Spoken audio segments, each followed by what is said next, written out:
নমস্কার বন্ধুরা, শ্রাবণী রান্নাঘরে আপনাদের সবাইকে স্বাগত। আজ আমি আপনাদের সাথে শেয়ার করব নানান রকম সবজি ও মাছের মাথা দিয়ে অনুষ্ঠান বাড়ি বা বিয়ে বাড়ির মতো ছেঁচড়া রেসিপি। আর রান্নাটা আমি একদম সহজ পদ্ধতিতে দেখানোর চেষ্টা করব, যে আপনারাও যে কোনো অনুষ্ঠানে বাড়িতেই নিজের হাতে বানিয়ে নিতে পারেন।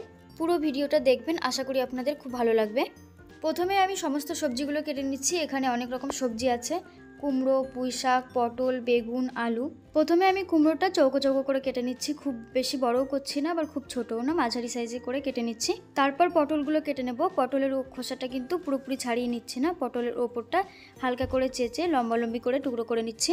এরপর বাকি সবজিগুলো আলু, বেগুন এগুলো লম্বালম্বি করে কেটে নেব। আর এই রান্নাতে আপনারা সবজির পরিমাণটা কেমন নেবেন, কুমড়ো আর পুঁই শাকের পরিমাণটা একটু বেশি নেবেন, বাকি সবজি পরিমাণগুলো একটু কম নেবেন।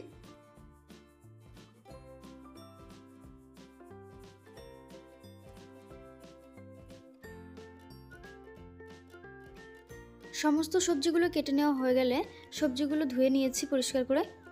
তারপর এখানে নিয়ে নিয়েছি মাছের মাথা, আর মাছের মাথাগুলো লবণ আর হলুদ মাখিয়ে নিচ্ছি। লবণ হলুদ মাখিয়ে নেওয়ার পর মাছের মাথাগুলো একটা সাইডে রেখে কড়াইতে পরিমাণ মতো জল দিয়ে পুঁই শাকগুলো হালকা ভাপিয়ে নেব।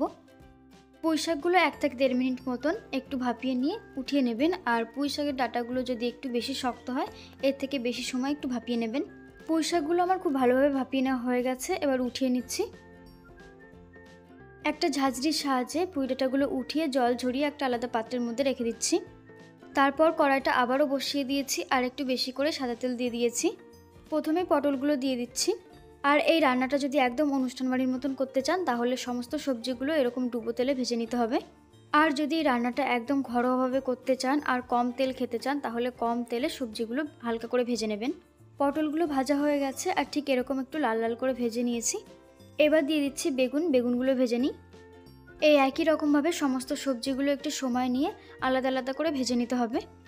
বেগুনগুলো এরকমভাবে লাল করে ভেজে নিয়েছি, এবার নামিয়ে নিচ্ছি।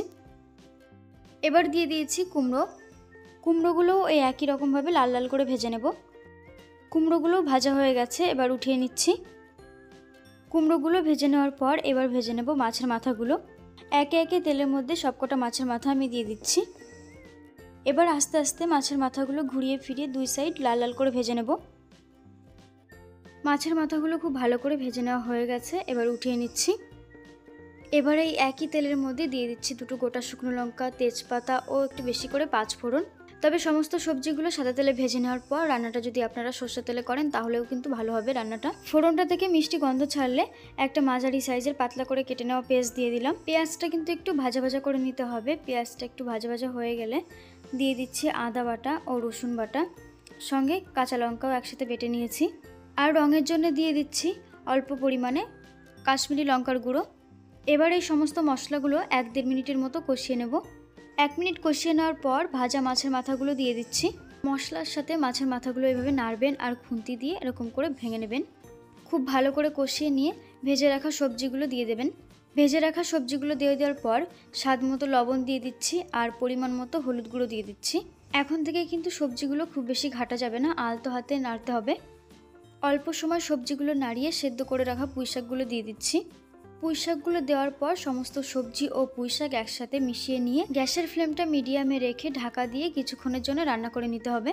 কিছু সময় রান্না করে নেওয়ার পর ঢাকনাটা খুলে নিচ্ছি, নিয়ে সমস্ত সবজিগুলো আবারও একসাথে একটু মিশিয়ে নিচ্ছি। এবার 3 চামচ মতো সাদা সর্ষে বেটে ছাঁকনি দিয়ে ছেঁকে জলে গুলে নিয়েছি, সেই জল সহ দিয়ে দিচ্ছি। এখানে কিন্তু আর আলাদা করে জল না দিলেও চলবে, এবং এই রান্নাটা কিন্তু একদম কম আঁচে হবে। আবারও মিনিট 2-এর জন্য ঢাকনা দিয়ে রান্না করে নেব। 2 মিনিট রান্না করে নেওয়ার পর ঢাকনাটা সরিয়ে নিচ্ছি, আর সব শেষে দিয়ে দিচ্ছি গরম মশলার গুঁড়ো, অল্প একটুখানি চিনি। এবার একটু নাড়িয়ে একটু মিশিয়ে নিচ্ছি। ব্যাস, তাহলেই তৈরি হয়ে গেল আমাদের অনুষ্ঠান বাড়ির মতন বা বিয়ে বাড়ির মতন ছেঁচড়া রেসিপি। আর দেখুন রান্নাটা দেখতে কত সুন্দর হয়েছে, দেখে বলুন তো একদম অনুষ্ঠান বাড়ির মতন হয়েছে কিনা। আর এইভাবে একবার করে দেখবেন, আশা রাখছি আপনাদের ভীষণ ভালো লাগবে। এবার নামিয়ে আলাদা একটা পাত্রের মধ্যে নিয়ে নিচ্ছি। আজকে আমার এই রেসিপিটি ভালো লাগলে একটা লাইক করবেন ও বন্ধুদের সাথে শেয়ার করে দেবেন। আজকের মতো এই পর্যন্ত, আবারও হাজির হয়ে যাব নতুন কোনো রেসিপির সঙ্গে। ততক্ষণে সবাই খুব ভালো থাকবেন, সুস্থ থাকবেন।